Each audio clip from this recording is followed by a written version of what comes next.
લક્ષ્ય ન્યૂઝ, એક નજર, એક લક્ષ્ય. કડાણાના રાઠવા બેટ વિસ્તારના લોકોને હવે મળશે બ્રિજ.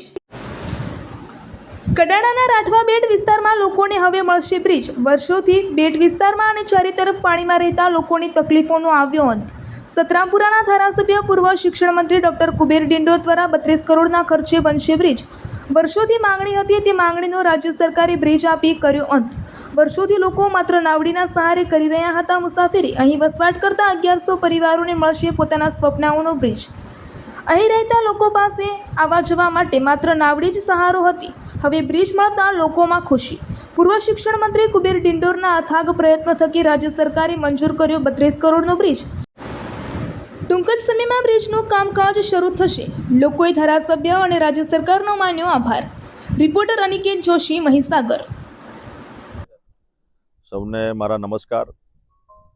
આજે આપણા બધાના માટે સૌભાગ્યનો દિવસ અને ગૌરવનો દિવસ છે કે આપણા દેશના પ્રધાનમંત્રી, આપણા વૈશ્વિક નેતા સન્માનીય નરેન્દ્રભાઈ મોદી સાહેબના આજે 12 વર્ષ આ દેશને સુશાસન આપવામાં સૌથી વધુ લાંબો કાર્યકાળ જે જવાહરલાલ નહેરુના ફાળે હતો એ રેકોર્ડ તોડીને આપણા દેશના પ્રધાનમંત્રી નરેન્દ્રભાઈ મોદી સાહેબ આ દેશની ધુરા સંભાળી અને 12 વર્ષ આજે પૂરા થાય છે.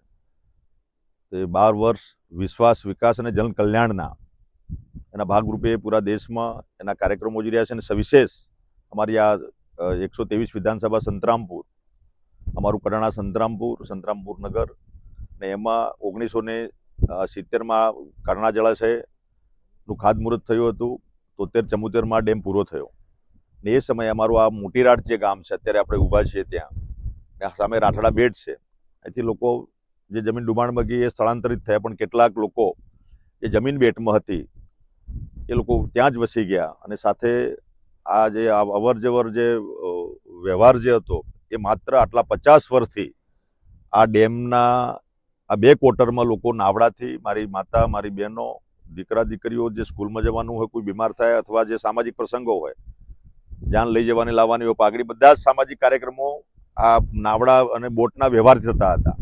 બરાબર. ધારાસભ્ય બન્યા પછી સન્માનીય આપણી ભારતીય જનતા પાર્ટીનું જે સૂત્ર છે, સૌનો સાથ, સૌનો વિકાસ અને સૌનો પ્રયાસ અને સૌનો વિશ્વાસ, બધા સાથે મળીને જન સુખાકારીના કામો છેવાડાના માનવી સુધી પહોંચે એના ભાગરૂપે આજે વર્ષોથી આજે રાઠડા બેટમાં અમારા લગભગ 1100 જેટલા પરિવારો છે.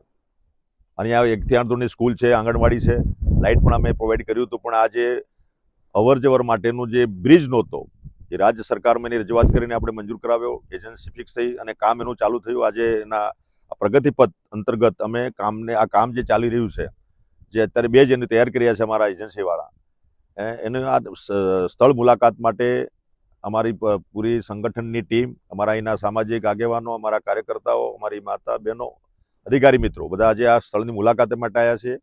રાજ્ય સરકાર અને કેન્દ્ર સરકારનો આભાર માનું છું કે અમારા આવા પછાત વિસ્તારમાં આ 2 ક્વાર્ટર તો ત્યાં આટલા વર્ષો પછી આ માતબર રકમ, લગભગ આપણા અંદાજિત જે છે 32 કરોડ જેટલી રકમ આ બ્રિજ માટે આપી છે. અને તેમ છતાં નાની મોટી જે ખૂટતી કડી હશે તો અમારા ભૂપેન્દ્રભાઈ પટેલ સાહેબની ઈચ્છા એવી છે કે ભાઈ જે કંઈ કામ કરવાનું એ ક્વોલિટીવાળું કરો અને ગાંઠ ઘટત તમે લઈ જાઓ. તો એના માટે આજે અહીંયા માત્ર એજન્સીવાળાને પણ પ્રોબ્લેમ છે, પાણીમાં કામગીરી કરવાની છે. આ પાણી 12 મહિના ચાલે છે, પણ અત્યારે આ 40 ફૂટ જેટલું આ પુરાણ કરીને આજે નીચેની બેજ બનાવીને પછી કામગીરી ચાલુ કરશે. અને 2 જ મહિના કામ ચાલવાનું છે. પછી પાણી 419 લેવલે થશે એટલે પાણી ડેમ ભરાય એટલે કામ બંધ રહેશે. પણ 2 મહિના સમયગાળા દરમિયાન આ કામ ચાલુ રહેશે. અને ટૂંક સમયમાં 2027-28 સુધીમાં પુલ પૂરો થાય એના માટેના તંત્રના અને એજન્સીવાળાના અમારા બધાના સામૂહિક પ્રયાસો છે. પણ આનંદ એ બાબતનો છે કે આટલા 50 વર્ષોની આઝાદી વીતી ગયા પછી અમારા ભાઈઓ બહેનો જે નાવડામાંથી, બોટમાંથી, હોડીમાંથી જે અવર જવર કરતા હતા એમાંથી મુક્તિ મળશે એની શરૂઆત મિત્રો થઈ ગઈ છે. અને સાચા અર્થમાં અમારા આદિવાસી સમાજ પણ આજે ભારતીય જનતા પાર્ટી સાથે જોડાયો છે. એની વિશ્વાસ છે કે જે કંઈ કામ કરશે ભારતીય જનતા પાર્ટીની સરકાર કરશે. અને એ ભાગરૂપે આજે આ કામગીરી ચાલી રહી છે. લોકોને પણ વિશ્વાસ છે, જનતાને પણ વિશ્વાસ છે. પણ તેમ છતાં કેટલાક લોકો આદિવાસી સમાજને ભ્રમિત કરવાનું પણ કામગીરી કરી રહ્યા હોય છે. એમને અમારા યુવાનો આજે જાહેર રીતના જે કામો થઈ રહ્યા છે આખા ગુજરાતમાં અને દેશમાં, અને સવિશેષ આદિવાસી સમાજ માટે એનું ઉત્તમ ઉદાહરણ જો કોઈ હોય પૂરા ગુજરાતમાં તો અમારું આ રાઠડા બેટ છે.